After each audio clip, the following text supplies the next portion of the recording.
Le lancement officiel de la semaine africaine de vaccination et la semaine de la santé de la mère et de l'enfant s'est tenu à Soavenadjinitas. À l'étranger, le tremblement de terre qui a frappé le Sichuan au sud-ouest de la Chine samedi a fait au moins 203 morts et disparus. Voici le journal en version française.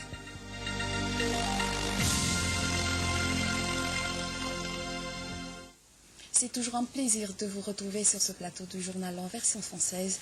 Mesdames, Messieurs, bonsoir. Social pour ouvrir cette édition. Sauvons la vie, prévenons les infirmités, vaccinons. Tel est le thème du lancement officiel de la semaine africaine de la vaccination et la semaine de la santé de la mère et de l'enfant qui s'est déroulée à Soavenadjinitas. Ces activités sont appuyées financièrement par le système des Nations Unies, OMS, UNICEF et FNUAP. Alfred Rangelans à TVM Itas. Lundi, pas comme les autres, aujourd'hui, 22 avril 2013, pour les mères et enfants. Lancement officiel de la semaine africaine de la vaccination et la semaine de la santé de la mère et de l'enfant l'ont marqué. Cette cérémonie au niveau national est déroulée au chef-lieu de Madidran, à Soavenadjinitas plus précisément. À part de la campagne de vaccination, des parasitages et suivi des femmes enceintes sur les dépistages du VIH-Sida, l'enregistrement des femmes victimes de fistules a complété ces activités. La SSM constitue une opportunité pour rattraper les vaccinations des enfants et des mères non vaccinées. Elle a pour but de renforcer et d'intégrer les stratégies efficaces pour atteindre les cibles dans les zones les plus reculées. Les partenaires du système des Nations Unies, l'UNICEF, l'OMS, portent un appui technique, matériel et financier à cette activité. Les buts atteints par le ministère de la Santé publique, avec l'appui technique et financier par le système des Nations Unies, OMS, UNICEF et FNUAP, est de pouvoir empêcher toute infirmité et de diminuer aussi le taux de mortalité infantile maternelle dans toute l'île. À part les dispensaires, les responsables des CSP2 ont descendu dans chaque foyer afin de distribuer de la vitamine A, des antiparasites et faire du vaccin aux enfants et aux femmes enceintes en cette semaine de la santé des mères et des enfants. Nos collègues Fia Njenarson et Adzaounman l'ont constaté de visu. Le CSP2 à Bavaran et aussi le PP à Boudjachi.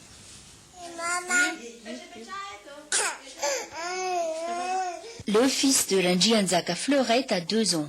Elle est venue au centre de santé de base niveau 2 à Bavaran en Boudjachim pour donner de la vitamine A et des antiparasites pour son fils. Les enfants de 6 à 59 mois bénéficient de la vitamine A, tandis que les antiparasites sont distribués pour les enfants à partir de leur premier âge. Selon le docteur Razen Hina Marceline, la vitamine A est nécessaire à la croissance des enfants. La vitamine A est aussi favorable pour la vue, selon ses explications. À part les équipes fixes au sein du CSB2, 2 équipes mobiles assurent la santé des femmes au foyer et de leurs enfants qui n'ont pas pu rejoindre les dispensaires. Pour les écoles au sein du Cisco d'Aboudjachim, tous les élèves ont pu prendre leur antiparasite.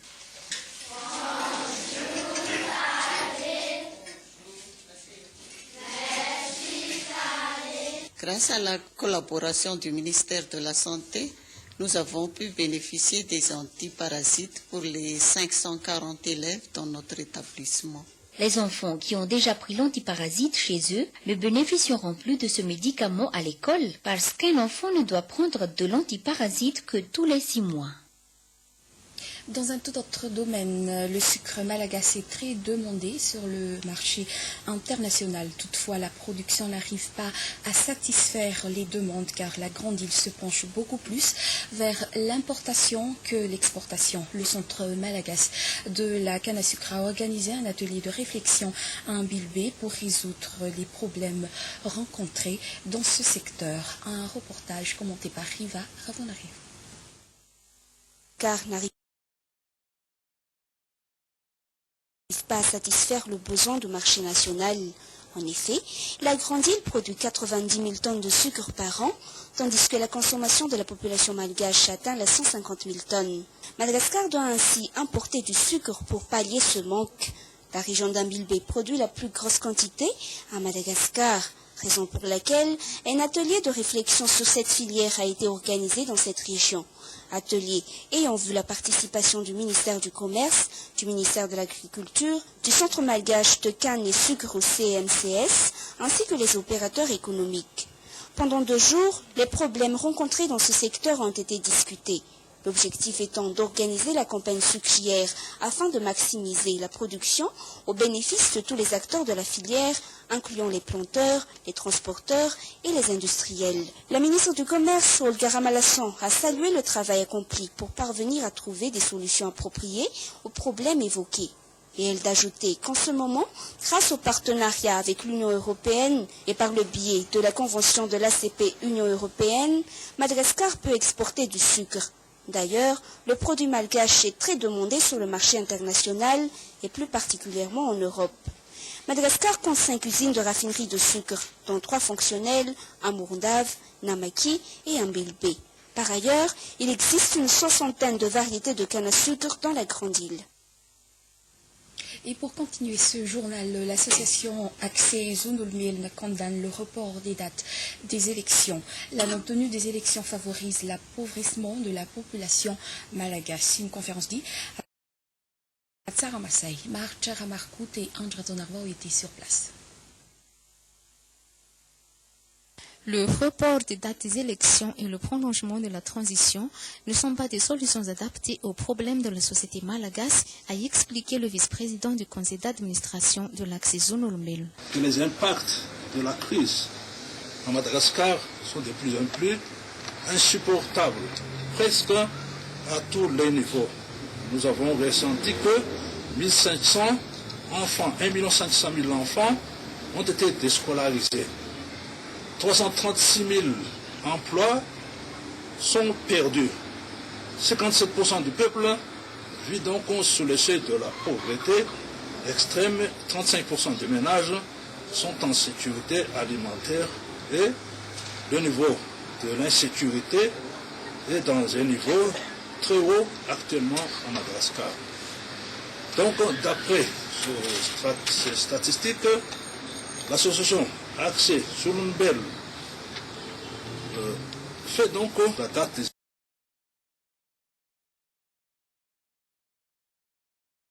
des élections n'est plus acceptable, car vu donc les éléments qu'on avait cités ci-dessus, le peuple malgache va encore revivre de plus en plus dans la pauvreté et dans les difficultés actuelles. L'Accès Zonulmil se charge également de l'éducation citoyenne et l'observation. Les frères vieux de 110 années déjà résistent face à la crise actuelle. Il entend affronter avec sérénité la concurrence. Une victoire de la congrégation des frères des écoles chrétiennes. Riva Ravonrive nous en dit plus. Pour marquer ce 110e anniversaire de l'atelier des frères, la direction a tenu à organiser une messe présidée par l'archevêque en personne, entouré de 4 prêtres de la capitale, dont l'aumônier des Lassaliens et le curé de Main-Masson. Il y a eu par la suite l'inauguration de la plaque commémorative. Fondé en 1903, cet établissement évolue dans le bon sens, même s'il y a eu cet incendie qui a réduit en cendres les matériels. Dirigé par un laïc, l'atelier croit ferme à son avenir. À l'étranger, comme on vous le disait en titre, des milliers de secouristes, militaires, civils ou simples voisins s'affairaient dimanche à dégager les victimes et soigner les milliers de blessés du tremblement de terre qui a fait au moins 203 morts et disparus au Sichuan dans le sud-ouest de la Chine. Reportage. L'hélicoptère, le moyen le plus sûr pour arriver jusqu'aux sinistrés. Samedi, un séisme de forte intensité a touché la province du Sichuan, dans le sud-ouest de la Chine. 17 000 militaires sont mobilisés pour aider aux recherches. Les zones les plus frappées sont dans les montagnes, coupées du monde par les éboulis. Progression difficile pour les secouristes. menacés à tout moment par des glissements de terrain. Il faut souvent continuer à pied sur des kilomètres pour trouver des rescapés.